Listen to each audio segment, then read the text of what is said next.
So I went to go see the Bob Marley movie on last night. I liked it. You know what I'm saying? I liked it because it showed, Marley as who he was, you know what I'm saying? Like he was a revolutionary and a prophet on the mic. His music was powerful. He could unite people. They didn't like that. He understood who he was. He was tapped into his culture, spirituality, the Rastafarian and all that they had beliefs in. He just didn't make music just to be making music. Like, you know what I'm saying? Like, he did it all for feel. Like, he tapped into a certain frequency. You know what I'm saying? He knew that frequency was going to flow. Like he said, music is like water. You know what I'm saying? He understood that we're energy beings. He understood that the right frequency, the right sound, the right message, you know what I'm saying, will do certain things to people, you know what I'm saying, move them in certain ways, positive ways. Like if you understand and look at videos of how they do experiments with certain different frequency, hertz, and tones with sand and water, but mainly water because they know that we're mainly made out of water, you know what I'm saying? So it creates certain patterns and situates certain moves and stuff.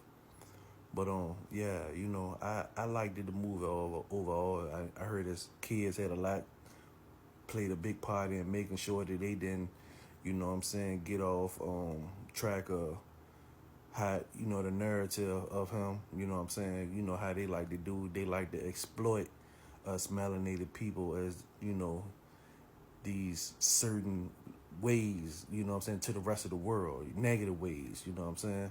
But yeah, you check out that, that green that represents the land, that sun that represents the earth, and that red that represents, you know what I'm saying, the blood, you know what I'm saying? So yeah, let's get into these videos of how he really died and, a little bit about Bob. Alright, man. Y'all go ahead and keep thinking I'm telling y'all BS. Now I'm telling y'all something based off extensive research. Nothing else. Told y'all this is exactly what happened. I don't understand why we did it, but I do understand why it was done. For those of y'all who don't know why it was done, that's what y'all got me for. Let's go. 1978, Bob Marley began to fight for peace and political change in Jamaica. From 1974 to 1980, Jamaica was rifled with political violence. Things linked between the two parties, Democratic Socialist People's National Party and the conservative Jamaican Labour Party. 1978, while this political violence and gang attacks were still happening, Bob Marley, in his fight against political violence and Jamaican peace, his voice was strong enough for these gangs to come together for peace talks. They didn't like that. And the result of those peace talks were a One Love Peace concert in Kingston. So he was making insane progress. And during this concert, he summoned Michael Manley of the PNP and his opponent, Edward Siega, both to the stage, clapped both of their hands and raised them as a signal of peace. No, he wasn't trying to bring together both sides, PNP and JLP, but he was trying to rekindle the thought of a new Jamaica. No matter which side you belong to, the mindset and the process is a new Jamaica, and that's the first thing that we have in store. That's what he wanted. They didn't like that, and they didn't like that his word was so powerful and that he could just unite people as quickly as he did.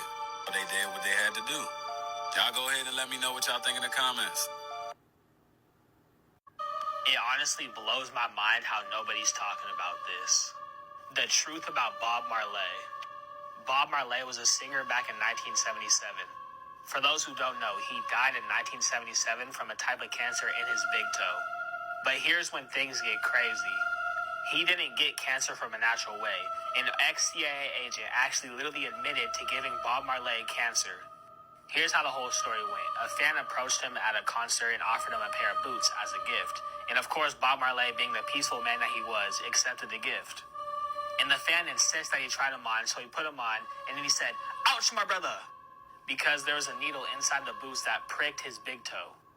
And back then, in the time, him and his family didn't think anything of it. They just thought it was some random spike. But guess what? Years later, that same big toe that got poked was the same big toe that got diagnosed with cancer, which is what caused his death. All he wanted to do was spread love. But follow me for more. Let's get And then the American tour was canceled because Bob was having problems with his toe. Somebody stepped on it with their spike boots. And then it started to get infested because Bob would still play football the next day on it. And the next day. And that went on for some time before they realized what it really was.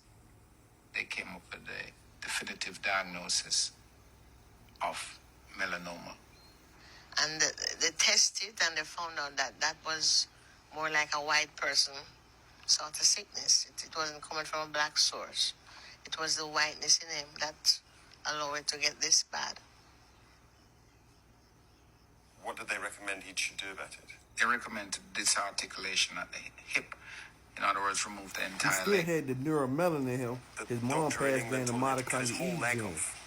He could have Do you remember that? holistically, naturally took care of that. Had to cut off his toe. It was definitely not his leg. A lot of people told Bob that once you cut your toe off, your big toe especially, you won't be able to dance anymore. He loved football. So I think the thought of having his toe amputated was just unacceptable to him.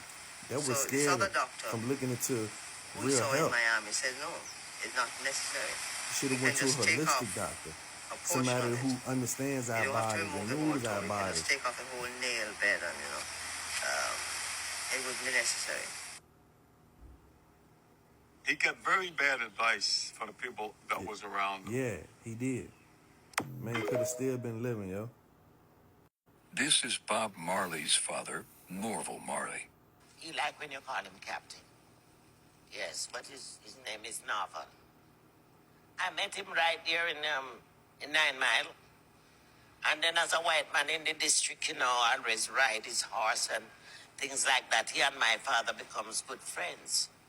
Then at that time, he see this little girl, and I guess he liked her, and we finally get together, and that's how it happened. How old was your sister when she met the captain? She was, 16?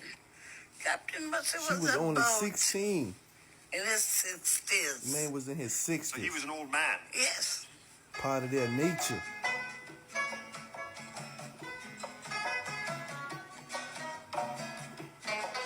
They love to have sex with our women, though.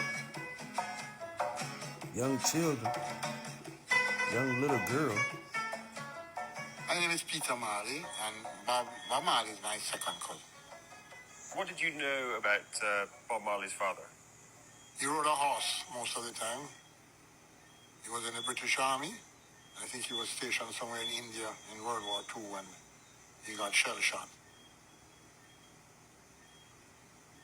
I understand he drunk and that he lived what should I say, a full life.